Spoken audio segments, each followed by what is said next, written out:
আজকে হলো বিশ্বকর্মা পুজো। তোমাদের সকলকে জানাই বিশ্বকর্মা পুজোর অনেক শুভেচ্ছা ও ভালোবাসা।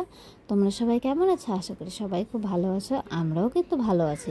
আর এখন কিন্তু সবাইকে ভালো থাকতে হবে, কারণ সামনেই কিন্তু পুজো। আর পুজো কিন্তু আর বেশি দিন কিন্তু একদম নেই, পূজার হাতে গোনা মাত্র কয়েকটা দিন। মানে এই কয়েকটা দিন তো হয়তো ভাবতে ভাবতেই চলে যাবে যে না কে কী পরবো, কে কী করবো।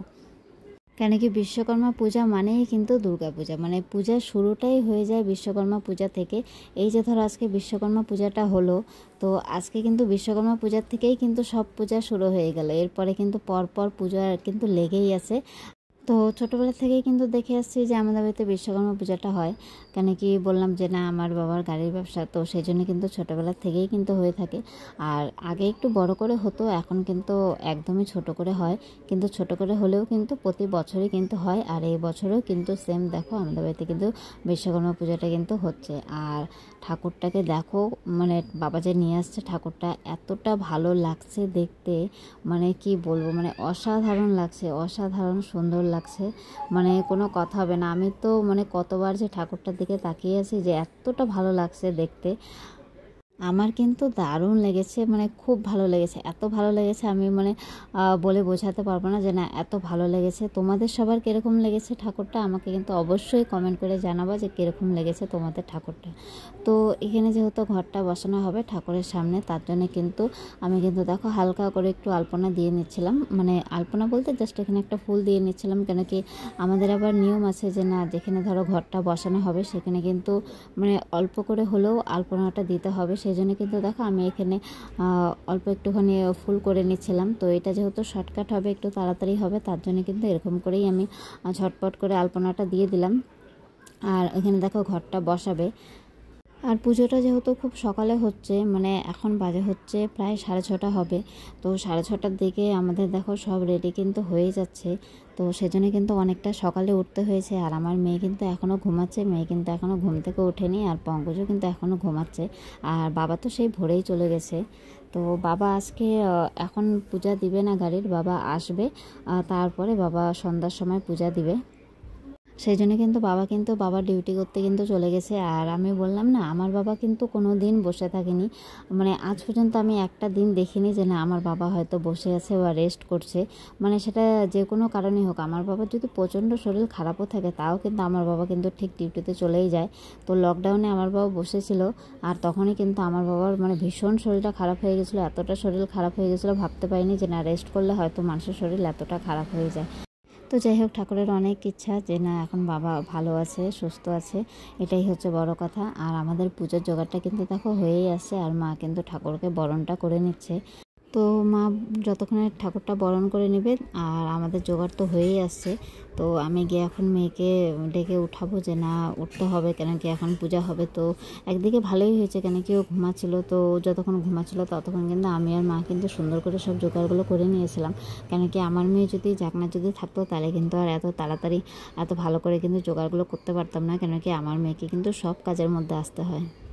তো আজকে যেহেতু বাড়িতে পূজা হচ্ছে সকাল থেকেই কিন্তু খুব ব্যস্ততা, আর তার আগের দিনও কিন্তু খুব ব্যস্তই ছিলাম, কেন কি যেহেতু বাড়িতে একটা পূজা হবে সেখানে কিন্তু অনেকটা কাজকর্ম কিন্তু থেকেই যায়। তো আজকে যেহেতু পূজা, আজকে মনে করো সবাই একটু পরে আসবে প্রসাদ খেতে, প্রসাদ দিতে হবে। আর তারপরে ব্লগে হয়তো সবটা হয়তো দেখানো সম্ভব হয় না, কেন কি সবসময় হয়তো ক্যামেরাটা অন করে ভিডিও করা হয় না, বা অনেকটাই হয়তো কাজ থাকে, কোনো সময় হয়তো হয়ে ওঠে না। তার জন্যে এর মানে এটা না যে না হয়তো কোনো কাজ নেই, এতটুকুই কাজ আছে, কিন্তু এর পিছনেও কিন্তু অনেক কাজ থাকে, অনেক পরিশ্রম থাকে, অনেক খাটনি থাকে, যেটা হয়তো তোমরা দেখতে পাও না, বুঝতে পারো না। কিন্তু সত্যি কথা বলতে কি অনেকটাই পরিশ্রম হয়, কেন কি যাদের সংসার আছে তারা জানে যে না কতটা কাজ করতে হয়, কতটা খাটনি করতে হয়। তো দেখো আমার মেয়ে কিন্তু ঘুম থেকে উঠে পড়েছে। আর আমি বললাম না আমার মেয়ে আসলেই কিন্তু কাজ শুরু। তো কিন্তু এসে দেখো ওর মতন কিন্তু নিজের মতন করে কিন্তু সব কাজ শুরু করে দিয়েছে। আর আমাদের কিন্তু ঠাকুরমশাও চলে এসেছে, পূজাটাও কিন্তু শুরু হয়ে গেছে।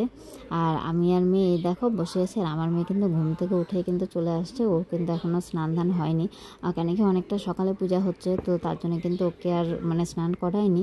ওকে শুধু একটুখানি হাত মুখ ভালো করে ধুইয়ে দিয়ে ড্রেসটা ওকে চেঞ্জ করে দিয়েছি, কেন কি বাচ্চা মানুষ যদি হঠাৎ ঠান্ডা লেগে যায়। আর আজকে সত্যি কথা বলতে কি অনেকটাই কিন্তু ওয়েদারটা একদম ঠান্ডা ঠান্ডা সকালের দিকে। তো এখন বাজে হচ্ছে 7টা, আর 7টার মধ্যে কিন্তু দেখো আমাদের পুজোটাও কিন্তু কমপ্লিট হয়েই আসছে। আর এখন পুজোটা কিন্তু দেখো শেষের দিকে, এখন শুধু আমরা অঞ্জলিটা দিব আর তারপরে আরতিটা হবে, তারপরে কিন্তু যজ্ঞটা করে পুজোটা কিন্তু সম্পূর্ণ হয়ে যাবে। আর আমরা কিন্তু এর মধ্যে কিন্তু অঞ্জলিটাও দিয়ে নিয়েছি। আর এটা দেখো কর্পূর, তো এখানে অনেকেই আছে যে সলতা দিয়ে হয়তো জ্বালায়, তো আমাদের কিন্তু বেশিরভাগ কিন্তু এখানে কিন্তু মানে পঞ্চপ্রদীপে কিন্তু কর্পূরটাই দেওয়া হয়। কেন কি আমার মনে হয় যে না কর্পূরটাই কিন্তু ভালো, তো সেই জন্য। আর আমাদের বাড়িতে এমনি কর্পূরটা একটু বেশিই দেওয়া হয়, সেই জন্য কিন্তু দেখো কর্পূরটাই দেওয়া হয়েছে। কর্পূরটা দিয়ে কিন্তু এখন আরতিটা করা হচ্ছে। তো এখন আরতিটা হয়ে গেলেই যোগ্য হবে, তাহলে কিন্তু পুজোটা আমাদের হয়ে যাবে। আর আগেই বললাম যে না বাবা এখনও আসেনি, সেজন্য বাবা কিন্তু গাড়ি পুজোটা রাতেই করবে। আর এর মধ্যে কিন্তু দেখো আমাদের পুজোটাও কিন্তু হয়েই আসছে। এরপরেই কিন্তু আমার মেশিনে একটুখানি পুজো দিতে হবে, কেন কি আমার মেশিনটাও কিন্তু ধরতে গেলে বাবা বিশ্বকর্মা। আর ওটা কিন্তু আমার জন্য একদম লক্ষ্মী, মানে আমার মেশিনটা আমার কাছে মানে এতটা কাছের একটা জিনিস, আর সেটা আমি বলে বোঝাতে পারবো না। সেই জন্য কিন্তু পুজোর শেষে দেখো আমার মেশিনটাতেও কিন্তু খুব সুন্দর করে পুজোটা দিয়ে দিচ্ছে। তো আমার মেশিনটা কেনারও কিন্তু একটা গল্প আছে, কিন্তু আজকে এই সময়টা কিন্তু সেই গল্পটা কিন্তু তোমাদের সবার সাথে শেয়ার করতে পারছি না। যদি কোনো সময় যদি সুযোগ যদি হয় তাহলে অবশ্যই কিন্তু শেয়ার করব তোমাদেরকে মেশিনের এই গল্পটা।